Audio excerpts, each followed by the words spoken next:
ہے آج کی کہانی۔ میرے والد صاحب اسکول کے ہیڈ ماسٹر تھے اور تعلیم کی اہمیت سے خوب واقف تھے۔ بدقسمتی سے ہم دیہات میں رہتے تھے۔ مجھے تعلیم کا بے حد شوق تھا۔ ہماری پھوپھو لاہور جیسے پررونق شہر میں سکونت پذیر تھیں۔ 3 سال میں 2 بار ہمارے گھر کچھ دنوں کو ضرور آتی تھیں جب ان کے بچوں کو چھٹیاں ہوتی۔ یہ وقت ہم اکٹھے گزارتے اور بہت مزہ آتا تھا۔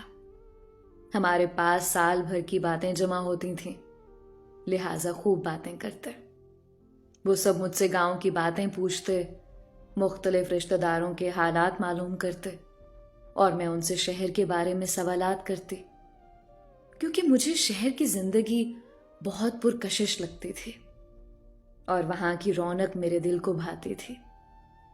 میں اکثر پھوپھو سے بھی شہر کی باتیں پوچھا کرتی اور وہ بڑے پیار سے مجھے جواب دیا کرتی تھیں۔ میں حیرت سے ان کی باتیں سنتی کہ شہر گویا مجھے ایک جہان حیرت لگتا۔ میں سوچتی کہ کاش میں بھی کسی بڑے شہر میں رہ سکتی۔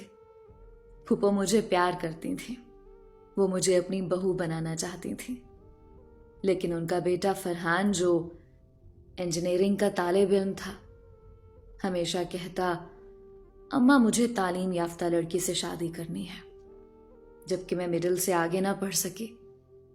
پھوپھو جانتی تھیں کہ فرحان مجھے ناپسند نہیں کرتا، لیکن جانتا ہے کہ ہمارے گاؤں سے مڈل سے آگے اسکول نہیں ہے، لہٰذا میں اس کی خواہش کے مطابق زیادہ تعلیم حاصل نہیں کر پاؤں گی۔ انہوں نے اس مسئلے کا حل یہ نکالا کہ ابو سے منوا لیا کہ مڈل پاس کرنے کے بعد خالہ کو میرے پاس لاہور بھیج دیں تاکہ وہ مجھے آگے پڑھا سکیں۔ جب میں نے 8ویں جماعت پاس کر لی اور نمبر بھی اچھے آ گئے، پھوپھو مجھے اپنے گھر لاہور لے گئی۔ میں بہت خوش تھی۔ شہر میں رہنے کی میری دلی مراد بر آئی تھی۔ ایک تو فرحان کو پسند کرتی تھی، پھر لاہور جیسے شہر میں پڑھائی کا موقع ملا تھا جو کسی سنہری موقع سے کم نہیں تھا۔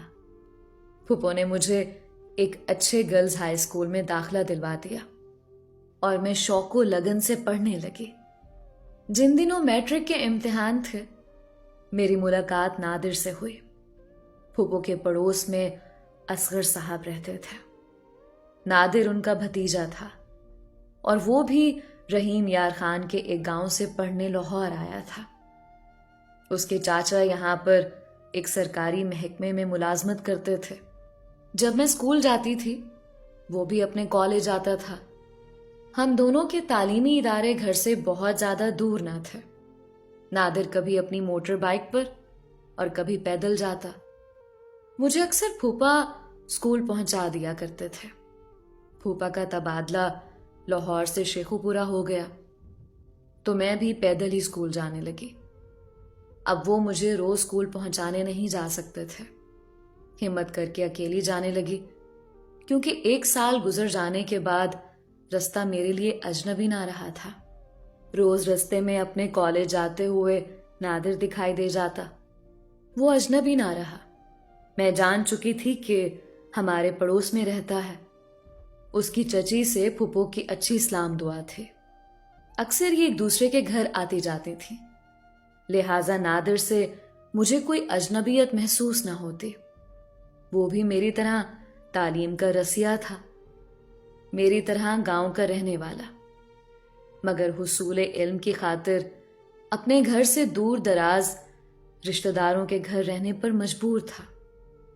میرے اور اس کے مسائل تقریباً ایک جیسے تھے۔ ایک روز جبکہ میرا پیپر تھا اور پھوپھا گھر پر موجود نہ تھے، پیدل اسکول جانے کو نکلی۔ اس دن بادل گہرے تھے، ابھی آدھا رستہ طے کیا ہوگا کہ زور و شور سے بادل گرجنے لگے، بجلی کوننے لگی اور پھر آنن فانن موسلا دھار بارش شروع ہو گئی۔ لاہور کا موسم ہی ایسا ہے، کبھی شدید حبس اور گرمی، پھر یکایک تیز بارش بھی ہو جاتی ہے۔ میں سر سے پاؤں تک بھیگ گئی اور ایک قدم چلنا دشوار ہو گیا۔